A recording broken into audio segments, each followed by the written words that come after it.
Hey, what's up, everybody? This is Charles Sabanz, and welcome you guys to another episode of the DREAMERSPRO show.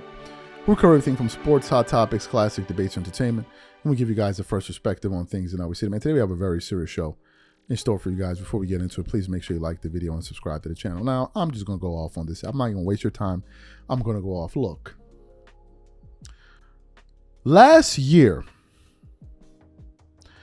Dravin Ham was absolutely brutalized by the NBA media and some NBA fans because he could not deliver for the Los Angeles Lakers. On top of that, we witnessed time after time of his own players showing him up and embarrassing him on live TV, especially his lead player in LeBron James. Bearing in mind that this is the same Dravin Ham that a season prior, who made his coaching debut, helped coach the Lakers to the Western Conference Finals, excuse me, the subsequent season, Dravin Ham, for as bad as he was, led the Lakers to win the NBA Cup, in which they were pouring champagne on themselves, and they decided to hang up a band. You know, whack-ass Dravin Ham was somehow able to do that. They get to the playoffs. Meanwhile, they're still complaining about he doesn't know how to do rotations, he doesn't know how to do this, he doesn't know how to spell his name, he doesn't know how to read and write. Dravin Ham knows nothing. He knows nothing. He looks confused. His hands are always in his pockets. He knows nothing. He knows nothing. He knows nothing. So what did they do? They went out there and fired him.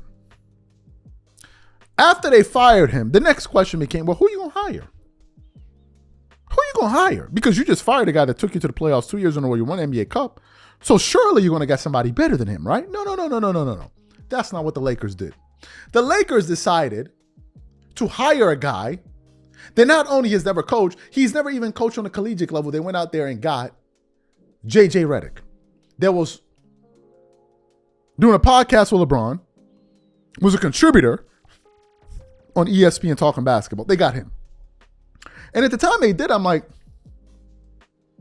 how is this a step up from Dravin Ham? So they hired Redick. And then we started hearing words about, oh, you know, the Lakers believe that Redick could be the next Pat Riley. Like, what? The next Pat Riley? Yeah, he's a basketball seer. He's a basketball savant. If you hear the way he articulates his points, Redick knows it all. And I'm like, okay, they're saying a lot of good things. So then what happened? The Lakers start off the season, and I believe they get off to a 3-0 start. Even me, I'm like, damn, looks like he's doing something great. Then some of our viewers said, pull me to the side, like, yo, hold on. Give it time. Give it time. You're going to find out who they really are. And then time started going on. And then I started to realize, wait a minute, Redick ain't even better than Dravin Ham. And then Redick, I started to notice, had this air of arrogance about him. Like as if he was a multiple championship winning coach. He would go into press rooms, walk out, say whatever he want. Even on introduction day, he cursed in the introduction meeting. The last thing he did, he was chewing. I'm like, who does Redick think he is? Had this been Dravin Ham doing that, Stephen A. Smith, all the way down to the janitor working at ESPN, would have been criticizing Dravin Ham to the high heavens. But what I'm noticing is that we don't hear a mumbling word from nobody at ESPN nor FS1. Nobody is talking about the ineptitude from Redick. And today we're gonna call it out. But before we get into it, today's video is brought to you by our sponsor, Game Time. With the year almost over, I am super excited about creating new memories with family and friends by attending various theater shows, plays, and sporting events. And when it comes time to look for tickets, Game Time is my go-to. Game Time is one of the most reliable marketplaces for last-minute tickets to the most popular events in sports, music, and theater in more than 60 cities across the United States and Canada. Game Time saves me money, time, and stress. It finds the best deals, guarantees that the tickets are legit, and ensures that they get them to me on time. Game Time Picks is my favorite tool. It cuts through the fluff and shows you the best deals on great seats near you so you don't waste time searching. For example, I look forward to this upcoming NBA Cup between the Thunder and the Lakers. Here's what I like to do. First, I select an all-in price to see the total ticket price up front, so I'm not surprised by the additional fees at checkout. Next, I click on Game Time Picks to check out their curated deals. And finally, I pick the ticket I want. I choose the cheapest deal, the great deal, or the amazing deal.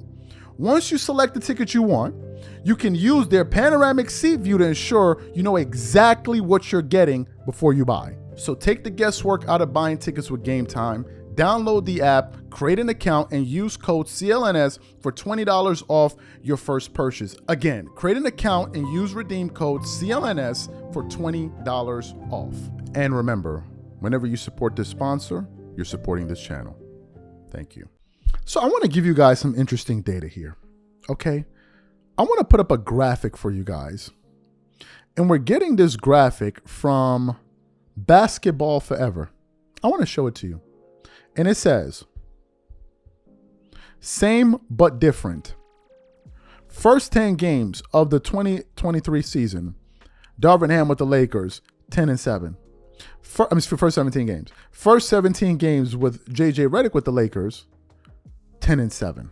Now I want to read what the people were saying in the comments. One person said, nah, JJ is much better. It's just a different, and that's a black dude. Of course, what do you expect from black people? A lot of blacks have an inferiority complex, and you're going to see with the story. And I don't care who I offend. I'm speaking to the people that have it.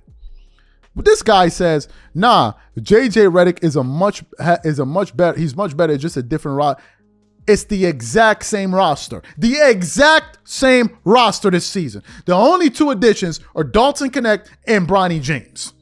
They have virtually the same roster. One person said, literally the same. How is it different? Just a different coach. Another person said, last year was the coach and the roster. This year is the roster. Another person said, I'm a Lakers fan and I'm sad. Another person said, it's not the roster, it's the coach. Another person said JJ is about five to six has about 5 to 6 unplayable players. Ham had prime D'Lo. Jesus God. Ham had prime D'Lo, who was basically Stephen Curry. Taurean Prince and others were playing very good, like Vando and Wood. And then one final person said, "Who is the common denominator?" Okay, so let me get into this here, because this topic is actually making me tight. Here's what I think is happening. I think a few things are happening. Number one, JJ Redick is being protected. He's being protected because he was a former media member. He's being protected especially by people at ESPN. The Stephen A. Smiths and all, expect to hear nothing from them. Expect to hear nothing from them. Nothing. They're not going to call JJ. Do you know what Stephen A. Smith said just the other day? He said JJ Redick is doing a fantastic job, which proves to me that Stephen A. Smith does not watch any NBA games. Because for him to say that, it means that he doesn't know that they were playing horrible teams. Of the 6 teams that they played on their 6-game winning streak, only one of them had a winning record.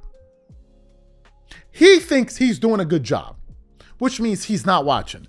Another video we saw of the Lakers getting blown out on Gil's Arena, they post how JJ Redick is proven he's already a Hall of Fame coach after they got blown out. And then you got, and I'm going to call y'all like I see y'all, you got a bunch of buck dancing, inferiority complex having jigaboos that will say anything about Dravin Ham, but the minute they see JJ Redick screwing up, they not going to say nothing. And you see them now. Oh, it's a different roster. They got the exact same record. After 17 games, you're going on about a quarter of the season. Once you hit 20, you're at the quarter mark.